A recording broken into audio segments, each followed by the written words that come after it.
What's good, everyone, and welcome to the round 22 review. Apologies, as I disclosed that last week there was going to be no update video for the final teams and captains because I'm out of trades and my captains are not that important. But we saw a round score of 2,566, which put us in the top 2%.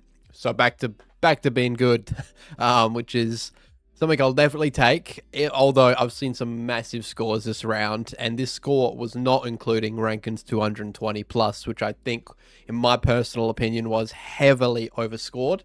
He had a good game, and I tweeted about it. He had a great game, but it was not 220 Supercoach worthy, I don't think, in my personal opinion. But 2566 is pretty decent, which kept us in the hunt for a lot of my finals matchups that I was still in the hunt for the leagues, and we do have a few issues to potentially have a look at this week as well, which might give us a bit of grief. And our first one is right here. Nasai Wangani Malira did his hammy in the first quarter, early stages, with a 10. Really unfortunate because he's going to be out for the rest of the year, a regular season, which is Supercoach as well. So we're cooked. The great news, well, not great news, but the silver lining is that our one decent bench option, Hugo Holkahan, as a cover, is the available option for replacement. So we slide NAS to the bench. Sorry, buddy. And we put in Hugo, and hopefully he can give us some decent scores towards the back end of the year. And I feel like with Adelaide playing Freo this week, tough matchup. The week after is an easier matchup. We can hopefully bring back a decent score if we need to on the last round of the year. So really unfortunate that NAS is gone, but I know a lot of other people are going to have to deal with that as well. And we've got no other options with 0 trades left. So it is what it is. There's no defensive options left, unfortunately. But we'll go through the rest of them. So Lockie Whitfield, 110. Great pick. I should have had him for the full season, I'm pretty sure. He's had some concussion issues during the year, but a 110 was the highest out of anyone in my defense this week. And he's under 500,000, which is not great, considering that he is my high scorer week in and week out now. It's definitely, not a lot of picks in the defensive region. But 110 is great from Whitfield. 107 Mills is back to being what I wanted from him. He played Port, so it was a lot of easy bowl to be won against Port, and a lot of Sydney scored pretty well. Although Heaney didn't have as big of an impact to his game as Goulden did, and I potentially think that not bringing Goulden was the wrong move. But yeah, Heaney's still a fine pick. So Mills 107, you'll definitely take that, and I hope from the rest of the matchups towards the end of the year, we'll proceeding to get to the 107s plus scores, especially this week at the MCG against Essendon. I'm hoping for something even bigger. Lockie Ash, 74 is really poor. Not sure what happened in this one. I was watching the game, and I didn't think I saw him a lot. I was looking at the scores, and I thought it was an error with his scoring only being 74. Of course, it wasn't an error. It's only a 74. Kind of seems like unders a little bit, in my personal opinion. At the same time, I didn't really see him a whole lot. So 74 is not good enough, but we hope he regains that going into next week against West Coast. Hopefully, could bring his score up a little bit more. Worrell, 96. If you can average that for the rest of the year, happy days. I'll take that. 83 from Houston it's really just unfortunate that we're settling for 83 being a decent Houston score. No Howe on the side, so there was no bowl being taken from him. To be fair, Josh Dacos had a bowl on the string down in the half-back line because of Howe being out, so yeah, he took a lot of scoring away from Houston, but it's still just not good enough. He doesn't impose like he did at Port, and he's on my never again list for futures seasons. And Hugo 66 didn't count towards my score because he was on the bench, but I feel like he will be as decent coverage as I can get. And Nard with a 68, which is really decent. He's proven to be a great moneymaker, although I don't need it. He's also further coverage if something goes really bad in the defense, which is happy days. Now, midfield, my captain pick. I had a lot of captain options this week, and I went through all those captain options last week in my review video, but I went with Dacos. I was tiptoeing between having it on Bailey Smith at one point. I probably should have gone there in the end with a 161. But I thought Nick Dacos against West Coast, he wants to get that Brownlow wrapped up. He's going to play a lot of game time and he's going to rack it up. He did rack it up, but his disposal efficiency wasn't as clean as it could have been.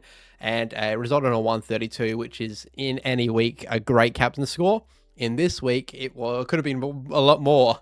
Just looking at the bloke next to him, Matt Rao, which is so crazy that he is my second most expensive mid now, even more expensive than Bont, because he was down here not too long ago with a massive 174, absolutely wheeled Gold Coast over the line. Can't say the same about this dude right here. It's just an absolute disaster pick and so frustrating. And I've talked enough about him, so I'm not going to go into a lot of Petrarca. But a 174 is just a crazy score for Matt Rao. Was everywhere, had the ball everywhere, contested touches, tackles, he did it all. So 174 is a brilliant score. No one was calling that as well. So not a captain option for me personally. He wasn't in my list of captain options, but I would so take a 174. Bont, just really disappointing. Again, Bulldogs are just, I can't get a read on them. They are always underperforming on their list. They hover in the 10 to 7 region on the ladder, sometimes 6th. 10 to 6th is their spots on the ladder. Losing to North when you're playing at Marvel is just, yeah, I don't know what to say. I know they've got a few injuries with Bailey Dale and they've had Sean Darcy out for the year, but it's just not good enough, especially when Bontempelli is supposed to be your dude, the dude to bring up the Bulldogs day in and day out, and he doesn't really do it. I don't know. He's been a sort of disappointing pick. He's had some really highlighting scores. Let's have a look here. Some of the largest scores we've had from him: 168, 142, 152, and 155. I mean, it's not a failed pick because he's given you these scores, but he has given you the bottom score: 66, 88, 80, 99, 61, and now a 99. For the price that I paid for him, I think it's fine, but it's just, yeah, a little bit of a roller coaster, which we don't really expect from the Bont, but 99 for Bont standards is pretty low. So I was definitely not going to take that Vice score. I really wish I had put the Vice on Smith going into Dacos because I would have taken Bailey Smith any day. Playing Essendon 161, did what he wanted with the bowl, so here's what it is, but we knew it was going to be massive, and this is why I brought him in, because I knew that the difficulty of matchup for Geelong was great, and this week they are playing North at Marvel, which could be another massive score for Bailey Smith. I'm sure O'Sullivan's going to put some attention into him, potentially, but yeah, it's 161 I'll definitely take. Merritt 114 is also great news, comparing to everyone else on his team. As Durham has now gone out of his role that he had been playing, and to think that I could have potentially got Rankin instead of Durham is, yeah, just an unfortunate thought that I don't really want to think about, because I think that the Durham pick is dead for the rest of the year. They've changed his role. He's not in that inside mid like he used to be. So disappointing, but a 114 from Merritt. He is the ultimate 100 man, and I'm pretty sure he's going to be my side next year. I'm just ultra consistent on him. Wherever team he is, he's always going to be my team. He's one of the blokes I can reliably lie my hand on and say, you're going to give me 100 every single week. And those are my favorite types of players. LDU 156 is also massive, one of the biggest scores for the round, which I could not call, but he looked great. He was clean out there. We really needed a bigger score from LDU, because since I brought him in, he didn't really give me a whole lot. We brought him in around this region here, and the highest grade game was a 146, which is good. Then came out with a 121, also really good. And I thought the pick was brilliant. And then he's given us some lower end scores, which have been a bit disappointing and lost me a few matchups. This one in particular, 73, did me no favors. But with the 156 being his highest for the year, he was brilliant and he looked great out there. I'll definitely take that. Clary with an 83. Fine.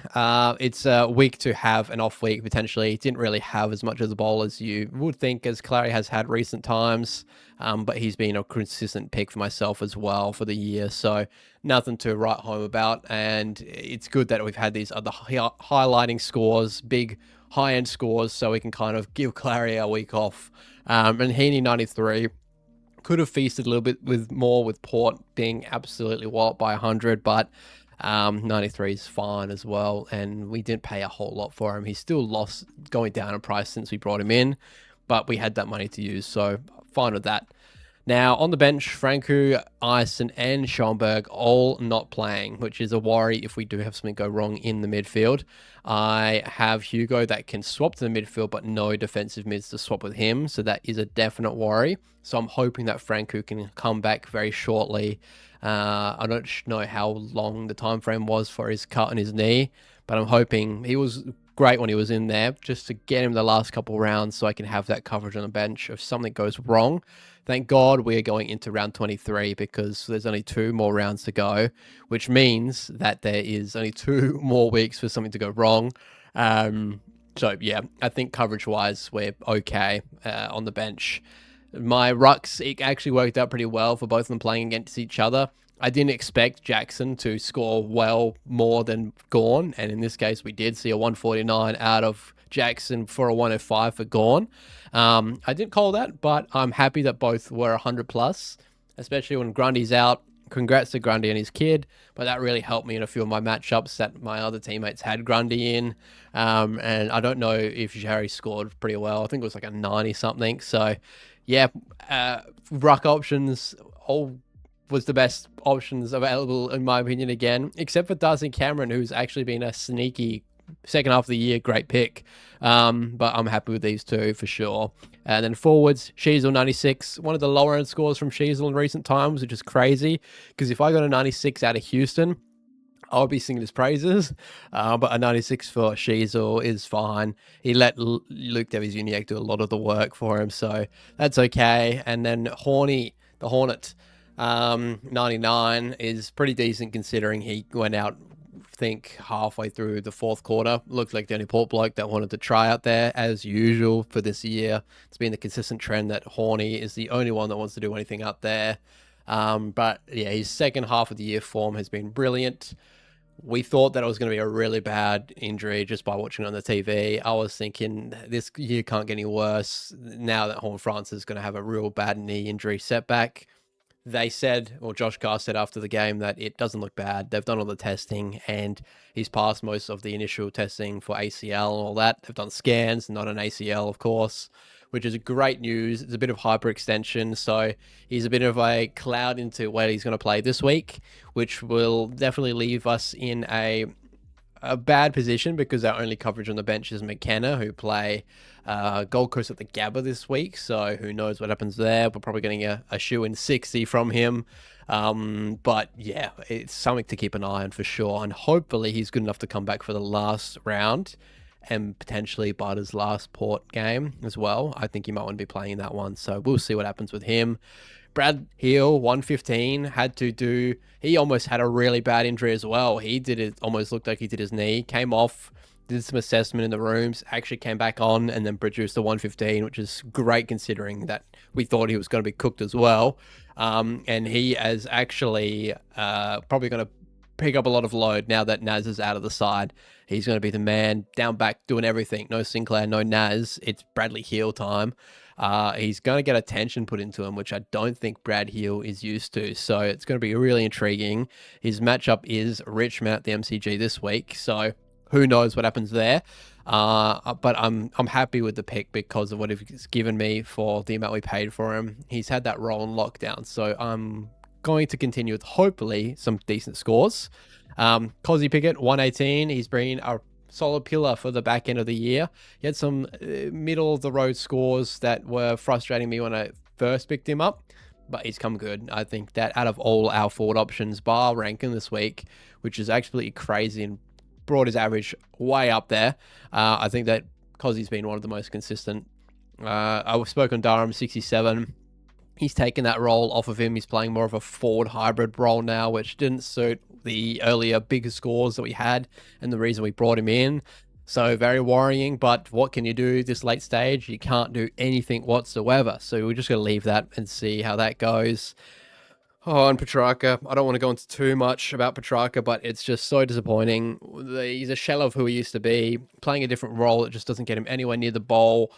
That really helped Ral and Took Miller, who I also will talk about, but Petrarca, yeah, I'm not sure what's happened to him. It's just been the ultimate fouled pick. He started off coming out the gates, as I've explained so many times, and he's just gone on an absolute downwards trend that you can't imagine. And the biggest mistake that I have had in myself is knowing the quality of Petrarca and keeping him in my side to regain that form that I know he is and what he showed us early on.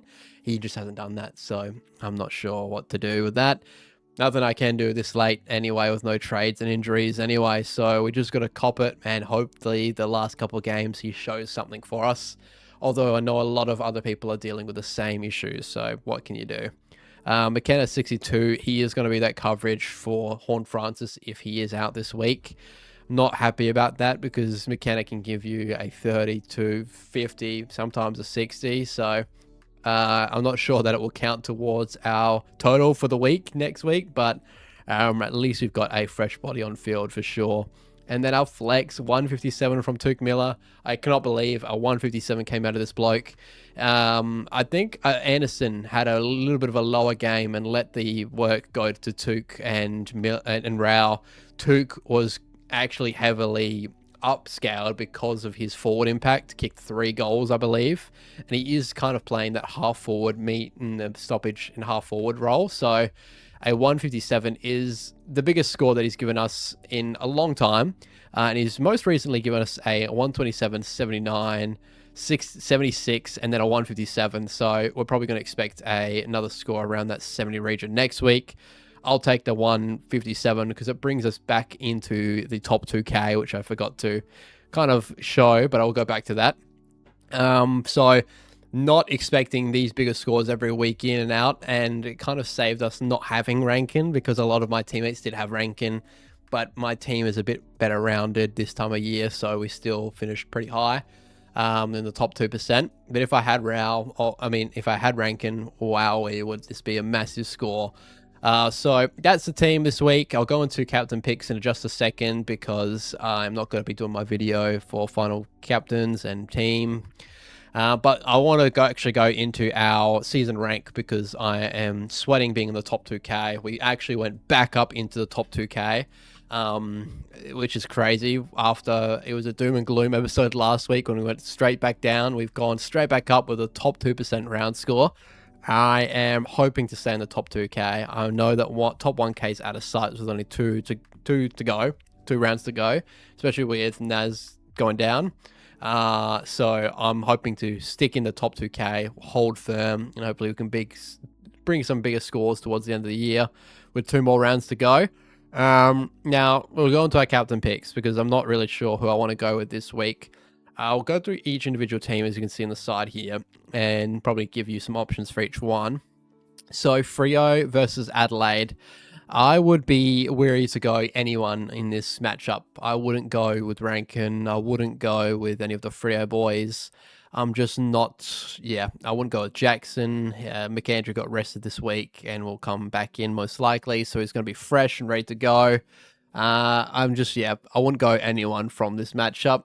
MCG, Richmond versus St Kilda.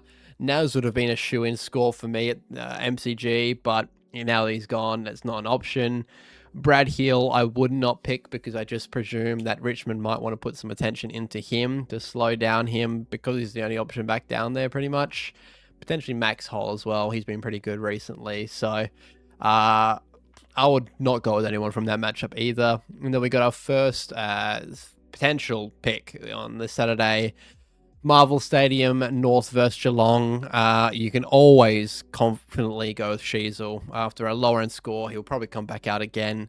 But Bailey Smith against North is always going to be an option as well. So I'm going to stick that vice on there for now because I think that, this matchup the back end of the year is great for Bailey Smith. He probably will get some attention put into him with O'Sullivan, but I still think that he can go through that. Now, Gabba, Brisbane versus Gold Coast. Any of the Brisbane mids might be an option if you've got Will Ashcroft, if you've got Lockie Neal. It really depends how Gold Coast want to come out with their mids because they have a really strong midfield. Rao, Anderson, Petrarca, Tuke Miller that they can roll through. Humphrey sometimes and Noble. Yeah, I think that I would go with anyone from Brisbane, but it could be Gold Coast's day again, building some form towards the back end of the year. Who knows? So not confident on anyone from there. Hawthorn versus Collingwood. no options there, I don't think. Dacos, I wouldn't go with. I mean, you could, but he's not going to give you a massive score, in my personal opinion. So I'm probably just not even going to bother with that one. We got Port versus Melbourne. It really could be a absolute pouring. I would potentially go Gawn or Pickett. It is at the Adelaide Oval, but Port are heavily depleted. Cosy Pickett might be going absolutely riot, so I don't think anyone can stick with him. Potentially Jace Burgoyne plays on him, so he could really be a pod captain option this week. We got GWS versus West Coast at NG. Yeah, any GWS that you've got, if you've got no other options, could be a captain option. Clary, yes, I do think so, with no Callahan in the team. Could bring him up a bit. Whitfield, yes. Lockie Ash, not as confident on. But I'm not going to go anywhere with that one. And then we got Western Bulldogs versus Carlton. Not confident in anyone either. Bont potentially has to have a comeback game, so it's the Bont. I would put the captain on him. He is at Marvel at home. He has to be. He's had a lower end of the back of the year. 152, 155 in the 3 games of a 99, 61, and 99. I think he could give us a score sort of around this 150 region as a comeback score, but I'm not confident with that either. I am actually going to the last matchup of the full entire round this week, which is Essendon versus Sydney at the MCG. It's going to be Heaney as a captain option. I think that he could kick 4, he could have 30 and have an absolute monster game. If I had Goulden, I would be going with Goulden. Not sure that Essendon tag. Port definitely didn't tag any of them. And Goulden's been the beneficiary of a lot of the bowl going through him. So if you've got Goulden, that is my number 1 option for this whole entire round. Heaney's going to be my backup option. And we're going to go roll with Bailey Smith, which is subject to change depending on how I feel. So that's what we're going with this week. Things are looking good, to be honest. Things are looking great. We're finishing the year hopefully very strong. NAS is unfortunate, but a lot of people got to deal with it. And Horn Francis is also unfortunate, but also a lot of people got to deal with it. So everyone's in the same boat. This year's been tough. One of the toughest I've played for a long time. Buys, lots of season-ending injuries, lots of early season injuries. But we're coping through it okay. So thanks for hanging out as usual. I'll get this one uploaded tonight, hopefully, and I'll catch you all in my review for round 23 next week. Peace out.